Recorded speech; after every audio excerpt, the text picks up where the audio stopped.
Hello and welcome everyone to the Movement Made Better podcast. Today from over the pond, we have Maz from the owner of Step Up Physiotherapy. So Maz, if you wouldn't mind giving a little introduction on yourself there, sir. Yeah, of course. First of all, thank you for having me on the podcast. It just means a lot to me. I really appreciate it. I feel very humbled to be on.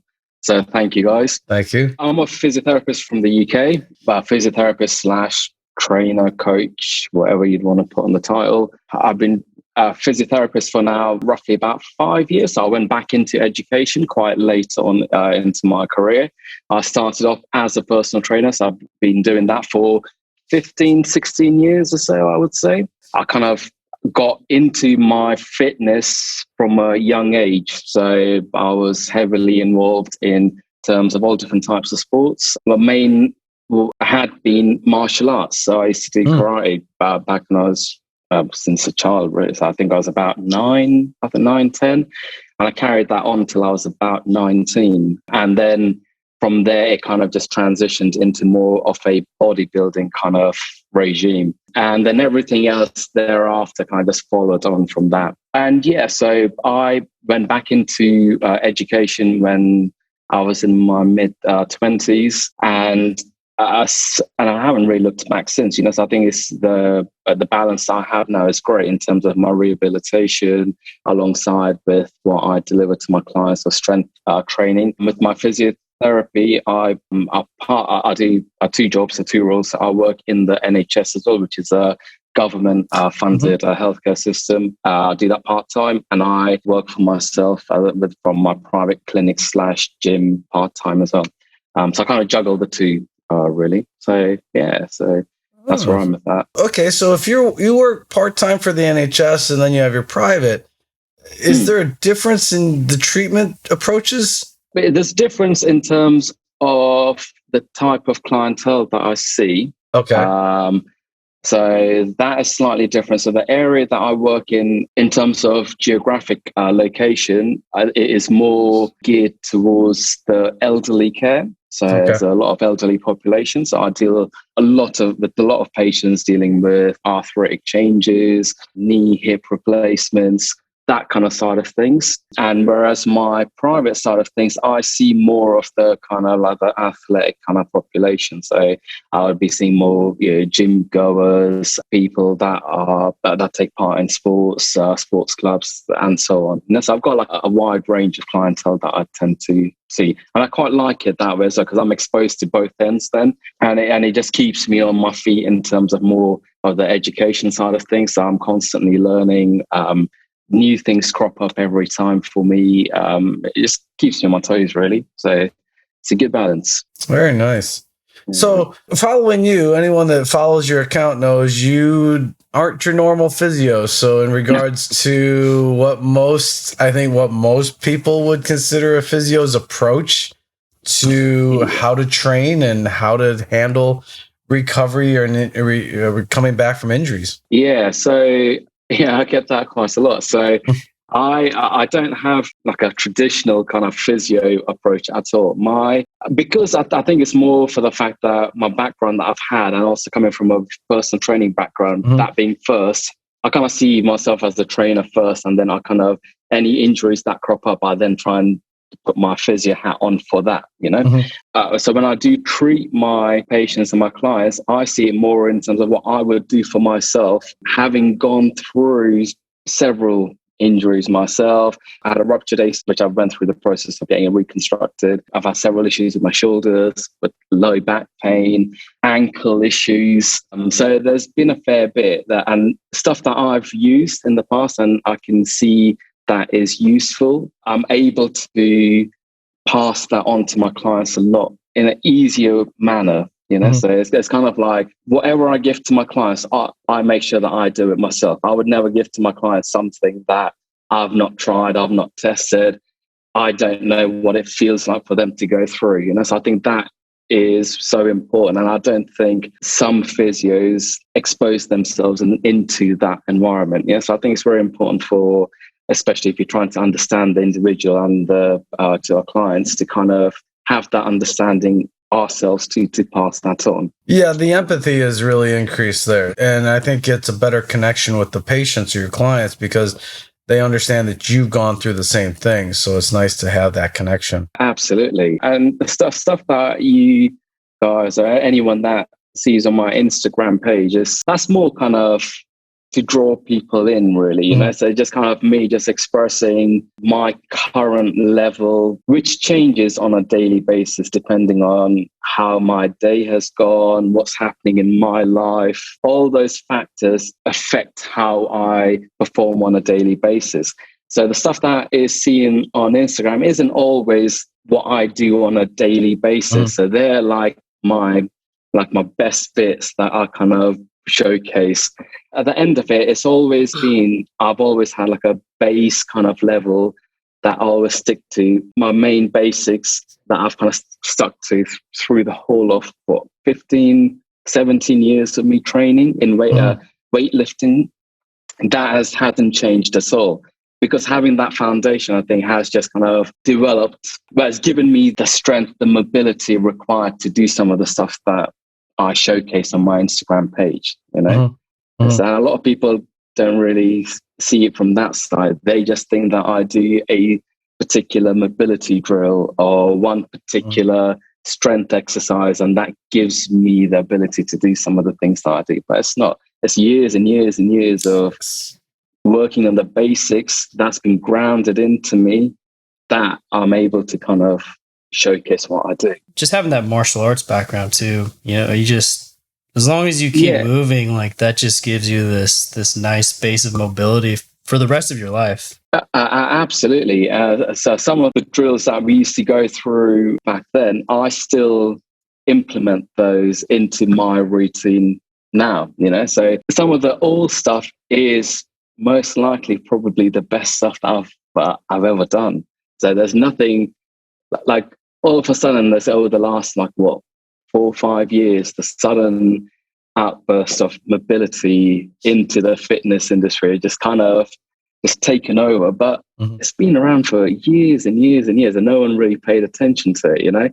And just some concepts have kind of highlighted that even further. They have made it more mainstream, so which is great. But at the end of the day, it's the basics that matter the most, which people don't really pay attention to. That is very true. Everybody wants to do the advanced stuff. Yeah, right? Absolutely. And with the advanced stuff as well, it's kind of, if you don't have the base level, the underlying kind of strength, the mobility, your body might be able to get into certain positions, but you will not be able to kind of progress on further and look at improving that going further, you know? Do you tend to think that there's too much of a safety culture in our approach to how we move or what our limitations should be?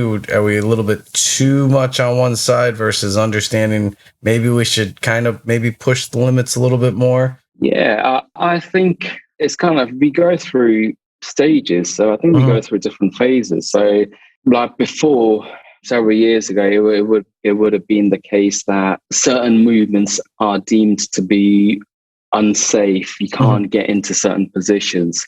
For example, like, I don't know, like knees going past toes or rounding of the lower back in particular movements, or having one strict form to complete a task, you know? So that was at one stage. Now we're kind of shifting over to the other spectrum where we're saying it's okay to have your knees go past toes. It's okay to kind of go into spinal loading under flexion. But I feel like it's pushing too far that way. So I think we just kind of need to have a balance between the two. So obviously, like in terms of movement, it's like a huge spectrum, you know? Well, some people are capable of doing some movement patterns. Some people are not capable of doing this. It doesn't mean that the ones that can't do it, that they need to work on those patterns to be able to do what other people can do. It's more, people lose the sight that individuals need to be more task specific. So they need to work towards what they do on a regular basis, what their interests are, what their hobbies are, and not get too focused and relied on in terms of what person on on Instagram's doing, that they're able to kind of, I don't know, do a sissy squat with weight or whatever. It just doesn't quite match up to that individual. Does that make sense? It's kind of absolutely. Yes.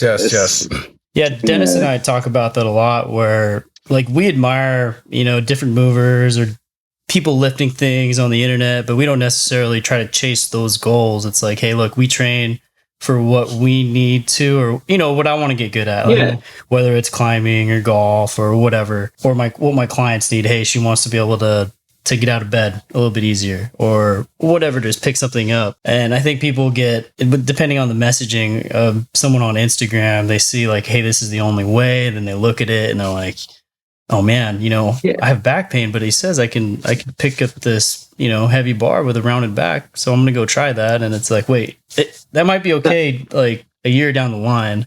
Absolutely. Like I get messages like I get DMs saying, I want to be able to do this. How'd you do it? Kind of things. And I'll always come back with the question, why do you need to do it? It's just because I posted it. Yeah. What is your reason for doing it?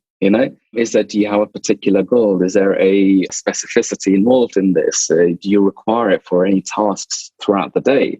And always come back with, nah, I just want to kind of do what you're doing. People want quick answers and they want quick results, which just doesn't happen. It's just not the way. And to try and get that across to someone, it is very difficult.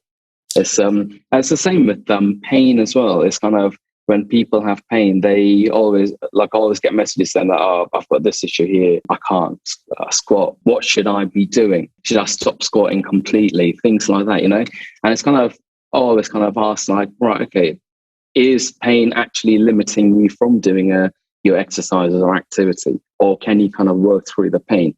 People kind of shy away from pain very quickly. They'll straight away take some type of pain relief or try and mask the pain somehow. When in reality, it is kind of, we know that pain, it doesn't always equal damage. It's okay to kind of work through certain levels of pain, generally kind of exposing certain movements and just pushing slightly into pain will naturally kind of establish some kind of a capacity, and your body will adapt to that in the longer run.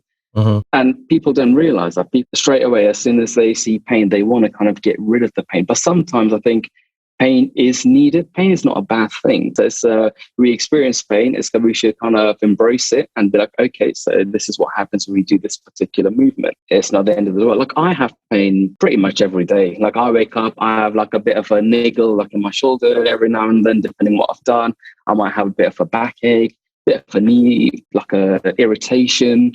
It doesn't stop me from doing anything that I do. It does stuff that you see on my Instagram. Doesn't stop me from doing any of that. What it has done though is allowed me to kind of express myself in certain movements that I would not have dreamed of many years ago due to the fear of pain. So it's kind of exposed my body. I've built up a certain capacity that I know for a fact that if I walk down the road, if I have a fall, a trip or something like that, I'm more confident now that I most likely will be able to handle that more than kind of if I hadn't exposed my body to all those stresses. I think that is something that needs to be communicated well to like our audiences. I think it's like pain is not a bad thing. We need to kind of accept it and just work with it. So we don't need to kind of completely get rid of the pain. A little bit of pain through movement, it's absolutely fine. For us, it's just your body communicating with you. It's letting you know that certain things may be a little off kilter. So let's try to find out what it is instead of just, okay, let's just try to hide it and forget about it. But unfortunately, I think sadly, it's just too much of a human instinct is just to cover it up. At least here in the Western part of the world, we just want to cover it up and then just go on with the rest of the day, right? Absolutely. And the thing with your stick mobility, I think it's great. The fact that with using the sticks, you can kind of like with my patients anyway, like I can put them into certain positions that where they would experience pain, but they feel more in control because they can create that tension. They can push down into the stick. They can get into certain positions that they wouldn't usually kind of explore in, so like something like that, using certain tools, I think, is a great way to kind of express into those fearful patterns and those movements. Yeah, and it just kind of makes that individual more robust and like kind of accepting of being okay to work with pain, Well, I liked what, before we started the recording, you were talking about your own personal training, as far as it's very spontaneous. It's very what you feel. You said you had like a base idea of what you're going to do, but then you just go about, how do I spontaneously feel? What feels right and what feels wrong? Yeah, but it's absolutely, it's always in my mind. I've got like my base movement patterns that I know that I'm going to work on that particular day, so they're always kind of scheduled in. And then, like with me, with my history of injuries, and I know how my body responds to certain stresses throughout the day. So it could be things like my work, how I've slept, foods that I've had either the day before or on the day itself. All of these factors they dictate how I'm going to respond on the gym floor. So I always kind of start with my base movement patterns. Depending on how that goes, I will then those patterns will usually highlight to me, okay, now this region kind of is not feeling at its optimal level at the moment. Let's kind of just explore into this a bit more. And then I might do something kind of just a bit of exploration work, kind of looking at some joint work or something, maybe use the sticks to kind of dig further into that. Depending on how that feels, I will then stem off my rest of my exercises from that. So I have a very strange approach, if you would say, to my own training. For my clients, it's different. So my clients is it's a different pathway that I take with them. And again, that's just dependent on their individual goals. But for my training is very kind of, it's semi-structured, I would say. But it's based off of your body awareness, of you knowing what's going on, how you're feeling, how the body responds, and then being able to change on the fly, in essence. Absolutely. I think that I've kind of, the body awareness that I have is, I really feel like my martial arts kind of background has kind of established that for me from the beginning. So I think I was fortunate enough to be in that position where my parents kind of put me into martial arts from a young age, and that just kind of just excelled as that went on. And I did that for, I think, pretty much almost 9-10 years. So I had that training behind me, so that awareness side of things, I think, has come more from that. And to be honest as well, like with my mobility training, people think that I spend a lot of time doing mobility work to improve my awareness.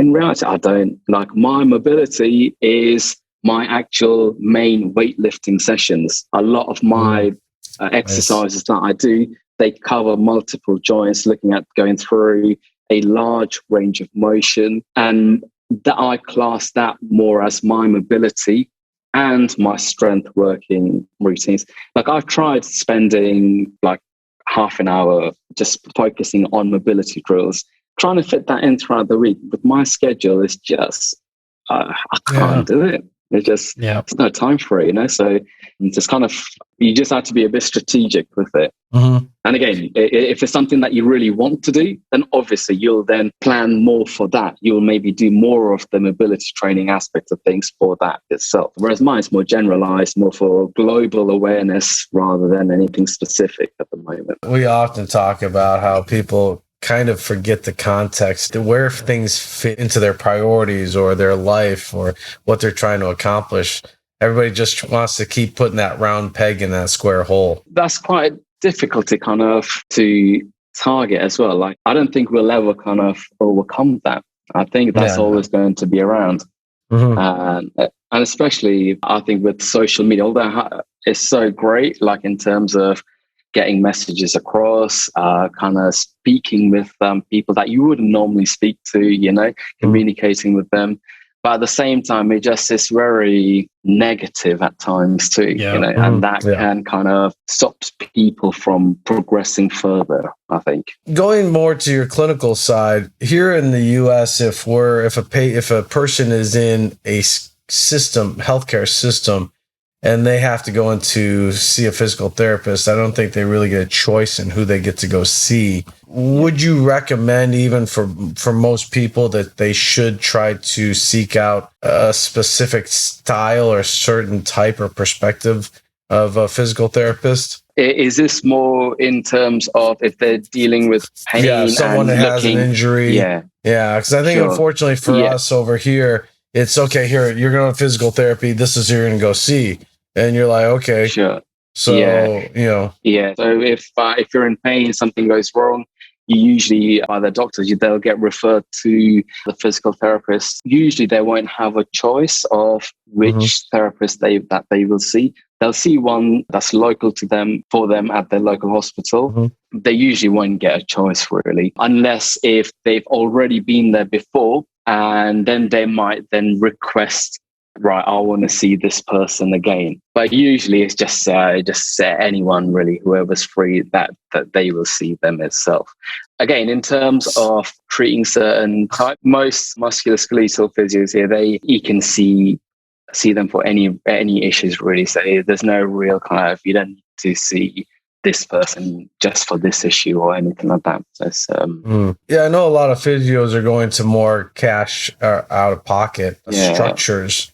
And so I think what's interesting for people to have that ability to actually go pay out of pocket to see a physio, is there certain things that they should be looking for in their choice of a physical therapist? Yeah, absolutely. So depending on that individual and where they're coming from, really. So is it from a sporting injury that they are coming to see the physical therapist, or is it more from a daily kind of activity perspective? I think choosing the right physiotherapist is very important in terms of that physiotherapist has to understand that individual, that client. They don't understand them, they're not going to be able to. The therapist and client relationship isn't going to prosper, so there's going to be always some setbacks. You won't get the compliance between the patient and the therapist itself. So I think that is very important. I think you have to be very specific. As if you are cash paying, you need to go, for example, if you are, I don't know, if you do CrossFit or something, you want to see a physiotherapist that sees a lot of CrossFit injuries or athletes that they treat them for, So it's kind of go with ones that specialize in that certain field more. But then again, also, even though you might go to that physiotherapist, they might not take part in that particular sport themselves. Wow, so it's a tricky one. It's kind of you want to kind of, an ideal situation would be you go to a therapist that takes part in that sport, does it exactly what you do, and they can then kind of empathize with you. They know, right, okay, this is the demand of the sport. This is what we need you to get back to. This is where you currently are. And then they should be able to kind of bridge that. You'll get more of a better relationship from the patient and the physio, which most likely have a more of a stronger outcome in terms of a positive result. Whereas if there wasn't a compliance, the recovery can possibly be it might take a bit longer. It does make a difference. So a lot of my clients that I see privately, they use the gym quite a lot, and they come and see me for squatting related injuries, pressing injuries. And I'm able to kind of relate to that because I've gone through many injuries myself relating to those patterns. I'm able to kind of, even before they say, right, okay, when I do this, I get this type of pain. Even before they said what it is, I'm able to I'm thinking, okay, it's most likely this type of issue is probably, this is the type of pain. And as they say it, I'll kind of repeat that back to them so they can see that, okay, understand, I can empathize with them. I think it's very important.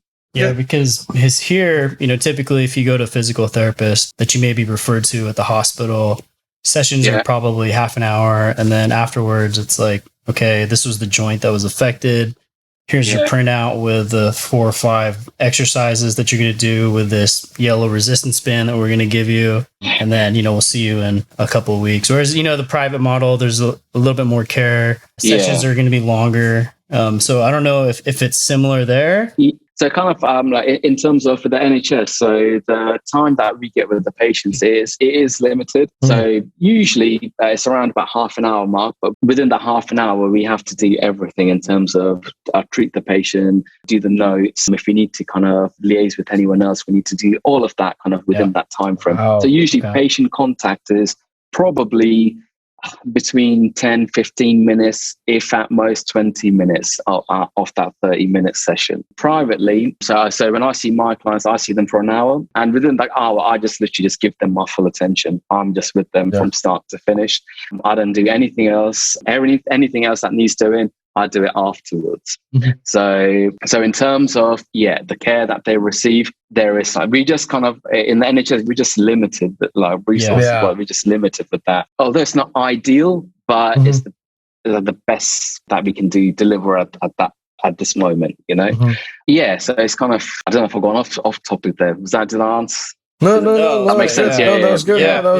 That's because a lot of people don't know how the system works. They don't understand the difference between going in system to a physical therapist versus having the choice to actually look for one on their own. And yes, it's going to be more costly. You're going to have to pay out of pocket, but is that for a lot of people a better option than staying in system? Absolutely. And with my clients, so the hour-long sessions that I have, I'm able to kind of more from like in terms of the education side of things, I'm able to educate them on the condition that they might be going through and go through everything with them, give them specific drills, exercises that I feel might be needed at that point in time, And also I didn't deliver a lot. I just spend more time on just focusing on one, maybe two specific exercises for that patient. I see a lot of people, they kind of have gone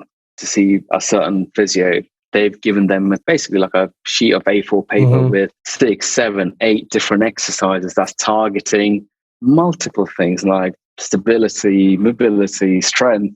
And the patient's looking at this and they're not really going to want to do any of that. It's going to take them such a long time to get through it. And it's just kind of not the ideal scenario to be in. That's the reason in terms of specificity matters so much for the individual, for their task. And for the physio as well, that's treating that patient as well. Well, I think this information is great to hear because I think sometimes, physical therapists that do work at the hospital may get a bad name because, they do have these constraints on them, but people don't understand, hey, look, they're still trying to do the best they can, but these are the limitations that we have. We can only see you for 10 to 15 minutes. And then, hey, these are the best we can do right now. You can't always apply your whole model that you want to in that half an hour. Absolutely. And that's why I feel in terms of when you see the patient, more the education side of things is so important. Once you impart that with them, they are then able to kind of self-manage the situation themselves. They don't need to rely on a physiotherapist or anyone else to kind of manage the issue going forward. It is very difficult because the patient's expectations are usually the other way, where they want more of the physical therapist's input, and especially they might favor more, for example, like a hands-on approach rather than the education side of things, which is okay, which is fair enough. Yes, at times it can be useful, but when you have only 15, 20 minutes to do something, it's not great, it's not ideal. Because all you're going to do is you're going to say hi, hello to the patient as soon as they walk in, get on the bed, do the work, whatever it is, hands-on treatment, whatever that they need, and then they're going to be out the door kind of thing, which is not going to last 10, 15 minutes. And you're going to then create that dependency for that patient to keep coming back to the therapist for more and more treatments. But in the longer run, they're not really achieving anything. They might be okay. And we know that in terms of nature will take its course. Injuries will heal, and it's just time that's needed. So while that process is happening, the issues are naturally healing itself anyway. And what might happen is they might go away, think that, that hands-on treatment has cured them. If something like that happens again in the future, it would most likely, usually you see like a repeat kind of process. They'll come back and expect the same delivery again. So it's kind of very difficult to kind of break out of that pattern and to kind of, in terms of improving the patient physio kind of relationship. Yeah, it's like we're on a hamster wheel and we just can't get off the damn thing. So it's like well, we got to stop it, change it. And I know that from other physios we've talked to, it's part of the frustrating structure. They'd like to see some change in how it's applied, but it's like you said, I mean, constraints are constraints and you have to work within those. But I think that's the reason why we've seen more people going to that private style of saying, okay, I'm going to go open up my own practice so that way I can dictate what I do for my patients. But even with the private side of things as well, you've got a great therapists out there, but you also have the same kind of, some still follow the same model where they kind of... You're true, yeah. Yeah, where they kind of, they want to draw that patient back in for more services. Yeah, true. So Yes. It's very difficult to try and find the right individual for it. It's ideally you want to, like when I see my patients, I probably see them maybe twice max, and then maybe every now and then 3, 4, 5, 6 months down the line I might see them once more. But probably between 1 to 3 sessions is what I usually have with my patients, with my clients in the private side. So I don't usually have a repeat kind of clientele for my physio. My personal training, yes, I have my regular kind of clients for that. But my physio side of things, I don't see patients for that long.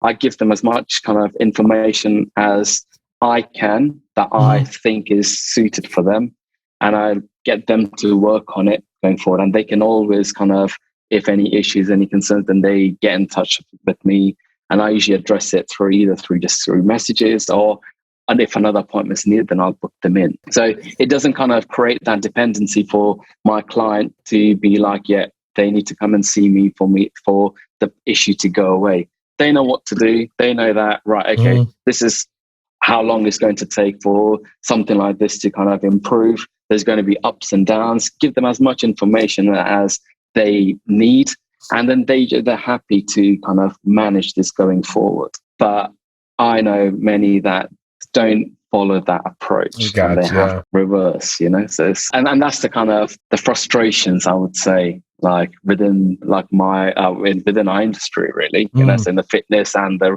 rehab kind of industry, I think. Yeah, it's kind of like when, like for me, I only refer out to like with chiropractors. The chiropractor has to do soft tissue work. And I want to make sure I'm sending somebody to a chiropractor that's going to spend probably a half hour with the patient versus they're going to go in, they're going to get cracked in the same model that the previous 100 people had been in the same way, and they'll be in and out in 5 minutes. So that kind of chiropractor, I'm like, nope. It's just not being referred to. So I for me personally, somebody that's going to spend more time with the person, communicate, and really start to connect with the person, so that way they feel more confident, and there's that relatability and that empathy. And plus, like in that scenario as well, like if you had that relationship with the chiropractor, that that you're sending your clients to them for a particular issue, and you both are on the same wavelength, the compliance rate from your client between the two is going to be so much higher, and you'll see so much more of a progression for that client as well. Whereas,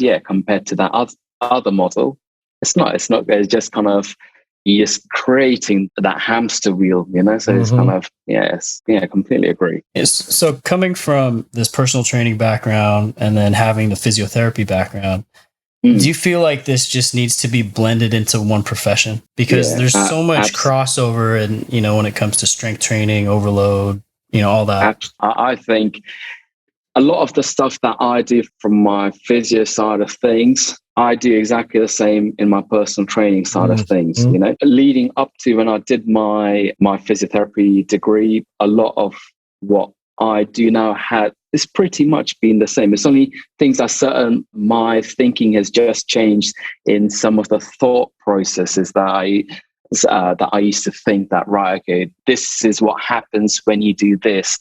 Things like that is what's changed. But in terms of how I manage certain situations, certain conditions, certain goals, is exactly the same. And I think it is, I I think the physiotherapy side of things and personal training, like the coaching side of things, it needs to be merged into one. You know, a lot of the stuff that I might do as a physiotherapist, I know several very good personal trainers, coaches that I'd be like, yeah, cool. If I say this, I know that I'm confident knowing that they can implement that into their kind of structured program. You know, it just works very well. Just merges in really nicely. The only problem is that when I went to physiotherapy school, you don't get any of the exercise side of things explained very well. So there isn't a particular module, there isn't a dedicated time where you go away, practice exercises, go through mechanics, certain movements, certain exercises. There's none of that in there, which it just doesn't make sense. I believe that there is some certain universities now are starting to incorporate a bit more now. I think they're starting to become a bit more open to that now. But still, the majority of it is like you're not really exposed to that side of things, from the training side of things, which, I just don't understand that. So, because there's a lack of application then. I mean, the person's... So basically, they're just regurgitating information without actually knowing what it feels like. Absolutely. And I think that because of that, we're stuck in this horrible cycle in terms of the patient therapist kind of reliance, So I think, we just can't break out of that because of that. I think it needs to start at that level, at the education level, and get it instilled into like the upcoming physios, get them exposed to something, like go and do a few squats, go and do a few deadlifts, some overhead pressing, move in this kind of manner, just explore a bit. I think if that was instilled in them at the beginning, I think it'll be physiotherapy. There'll be so much of a different kind of level, a different approach they will have, Yeah, because, at the end of your rehab, there should be some sort of test or screen of like, hey, you're ready to return to play.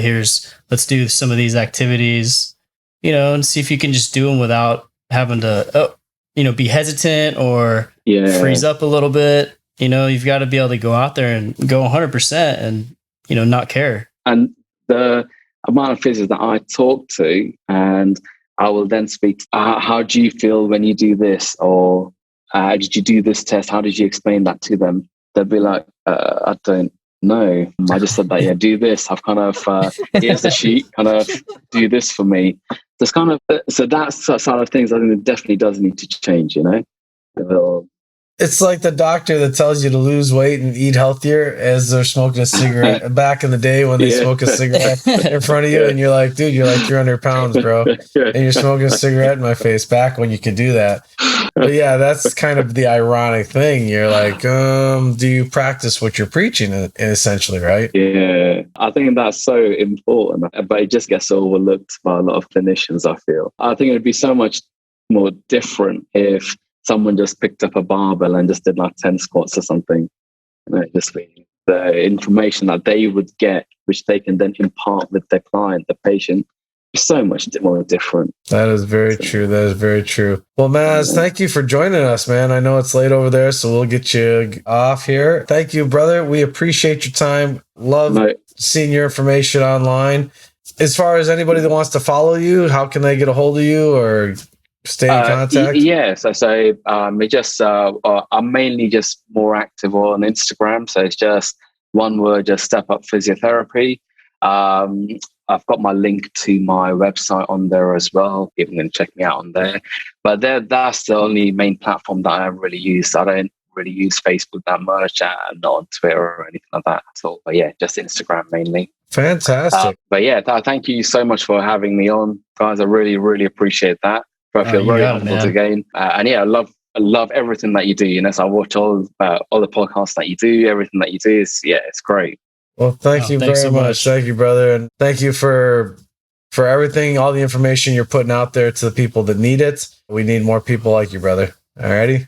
Thank you. I appreciate that. Yeah. and to all the listeners out there, until next episode, be good to each other.